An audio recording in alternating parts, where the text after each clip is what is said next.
সম্মানিত ভাইরা আমার, আমরা কুরবানির গোশতকে তিন ভাগ করব। তিন ভাগ করে আমরা এক ভাগ আমাদের আত্মীয় স্বজনকে দিব, আর এক ভাগ আমরা গরিবের মাঝে বন্টন করে দিব, আর এক ভাগ নিজে খাওয়ার জন্য রাখবো। এখন অনেকেই প্রশ্ন করে, কুরবানির গোশত কি তিন ভাগ করা কি আবশ্যক? সম্মানিত ভাইরা আমার, আমাদের সমাজের ভিতরে যারা গরিব দুঃখী আছে, আমাদের আত্মীয় স্বজন আমাদের দিকে তাকিয়ে থাকে। আমাদের পার্শ্ববর্তী গরিব দুঃখীরা এক টুকরা গোশত জোটে না, তারা খেতে পারে না। তাদের জন্য আমি বলছি, আপনারা এই গোশতটাকে তিনটা ভাগ করবেন। সম্মানিত ভাইরা আমার, আপনি যদি খেয়ে ফেলেন, আপনাকে কেউ কিছু বলবে না। আপনি খেলেন কেন? আপনার হক এটা, আপনি যা খুশি তাই করতে পারেন, আপনার হক। কিন্তু আপনার প্রতি গরিবের একটি হক আছে।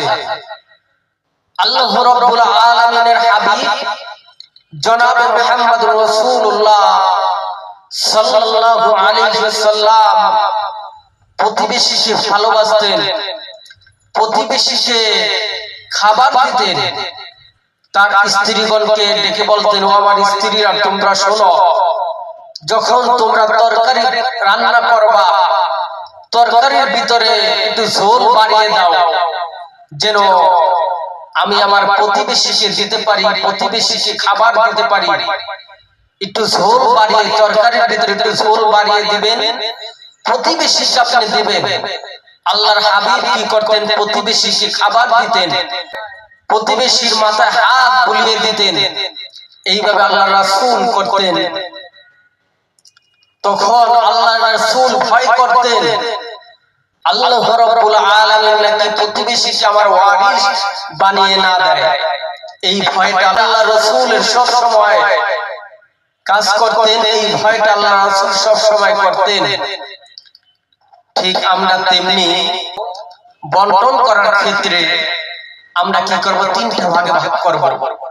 এক ভাগ আমার আত্মীয় স্বজনকে, আমার যারা গরিব দুঃখিনী আছে আত্মীয় স্বজন, তাদের কাছে দেব। আর এক ভাগ গরিব দুঃখিনী যারা অসহায় লোক, যারা পথচারী আছে, তাদেরকে দেব। আর এক ভাগ নিজে খাওয়ার জন্য রাখবো। আজকে দেখেন, আপনার প্রতিবেশী আপনার কাছে হাত পাততে পারে না, চাইতে পারে না, কিন্তু তিনি কুরবানি করে না। আপনি কুরবানি করেছেন, তাকে এমন ভাবে দিবেন যেন পরিবারটা নিয়ে দুই বেলা খেতে পারে। আমরা অনেকেই দেখি প্রতিবেশীকে পথচারীর মতো মাপকাঠি করি। আমার আত্মীয় স্বজনকে আমি পথচারী যারা গরিব দুঃখিনী, তাদের সাথে মাপকাঠি করে আমরা গোশত বন্টন করি। এগুলো করা যাবে না। আত্মীয় স্বজনকে এমন ভাবে দিবেন যেন দুই মুঠো দুই বেলা খেতে পারে, এইভাবে দিবেন। আর অনেক সময় দেখি আমাদের যারা গরিব দুঃখিনী কাছের মানুষ, যারা আমার গাড়ির ড্রাইভার, যারা আমার বাড়ির কেয়ারটেকার, বাড়ির দারোয়ান, কয়েকদিন আগে একটা নিউজ এসেছে, বাড়ির কেয়ারটেকার এক টুকরা মাংস জোটে না। আজকে আমরা কোন জমা কাজ করছি? আজকে যিনি আমার দারোয়ান, যিনি আমাকে সব সময় পাহারা দিচ্ছে, আমার গাড়ির ড্রাইভার সব সময় আমাকে গন্তব্যে পৌঁছায় দিচ্ছে, আমার সাথে সব সময় থাকছে, আমার অফিসের কলিগ, আমার অফিসের কর্মচারী, আমি তাদেরকে দেব যেন তিনি একবেলা পরিবারটা নিয়ে, ছেলে মেয়েদেরকে নিয়ে একবেলা খেতে পারে, এইভাবে দেব। আর অনেক সময় দেখি আমরা পথচারী গরিব দুঃখী, তাদেরকে আমরা যখন দেই, দেখি বাড়ির দোতলা থেকে এক টুকরা মাংস ধরে ধরে মেলা মারি। না ভাই, এগুলো করা যাবে না। এগুলো মানুষের কাজ নয়, এগুলো অমানুষের কাজ। এটা কোনোদিন ইসলাম সমর্থন করে না, এটা মুসলিমের কাজ হতে পারে না। আমরা কি করব? বিনয়ের সাথে আমরা ওই মাংসগুলো তাদের হাতে দিব আর বলবো আমার জন্য দোয়া করবেন, আগামী দিন যেন আমরা ভালো মতো কুরবানি করতে পারি। আল্লাহ পাক যেন আপনাদেরকে বেশি বেশি দেওয়ার তৌফিক দান করে। সম্মানিত ভাইরা আমার, আজকে যারাই দিবেন, যারাই বন্টন করবেন, যারাই গরিব দুঃখীর দান করবেন, তাদেরকে আল্লাহ পাক দানের হাতটা বাড়িয়ে দিবে। আল্লাহ রাব্বুল আলামিন জীবন থাকতে নিষেধ করেছেন। আল্লাহ রাব্বুল আলামিন জীবনকে ভালোবাসেন না, দানকারীকে আল্লাহ তাআলা ভালোবাসেন। দানের জন্য আল্লাহ রাব্বুল আলামিন আপনাকে শিফায়ে কামেলা আযাদ দান করে দিবেন। এই দানের জন্য আপনাকে আল্লাহ রাব্বুল আলামিন বড় বড় রোগ বিমারি থেকে হেফাজত করবেন। দানের ক্ষেত্রে আপনার রোগটাকে ঝুলে থাকে, যখনই আপনি দান করবেন আপনার রোগ বালাই মুসিবত থেকে হেফাজত করবে, রোগ বালা মুসিবত থেকে আল্লাহ রাব্বুল আলামিন হেফাজত করবেন।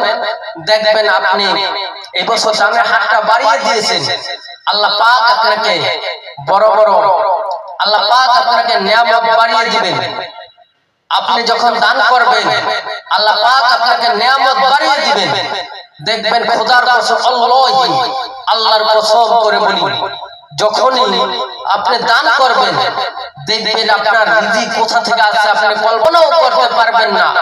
আপনি যখন দানের হাতটা বাড়িয়ে দিবেন আপনি চারপাশ থেকে রিজিক আসবে, আপনার কামার ভিতর আল্লাহ বরকত দান করে দিবেন, আপনার ইনকামের ভিতর আল্লাহ তাআলা বরকত দান করে দিবেন।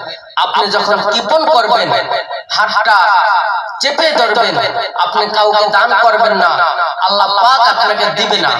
আল্লাহ বলেন লা ইন শাকারতুম লা আযীদান্নাকুম ওয়া লা ইন কাফারতুম ইন্না আযাবি লাশাদীদ। তোমরা যদি আমার নিয়ামতের শুকরিয়া আদায় করো আমি নিয়ামতকে বাড়িয়ে দিব, আর যদি শুকরিয়া আদায় না করো আমি তো নিয়ামত দিবই না, আর তোমাদের কাছ থেকে নিয়ামত ছিনিয়ে নিব আর কঠিন আযাব দান করব। সম্মানিত ভাইরা আমার, আমরা বেশি বেশি করে দান করি, বেশি বেশি করে দেই, আমরা যেন কুরবানির বস্তুটুকু ঠিক মতো গরিব দুঃখীর মাঝে, আত্মীয় স্বজনের মাঝে বন্টন করে দিতে পারি। সেই তৌফিক আল্লাহ তাআলা আমাদেরকে বেশি বেশি দান করুন। ওয়া আখিরু দাওয়ানা আনিল হামদুলিল্লাহি রাব্বিল আলামিন। আসসালামু আলাইকুম ওয়া রাহমাতুল্লাহি ওয়া বারাকাতুহু।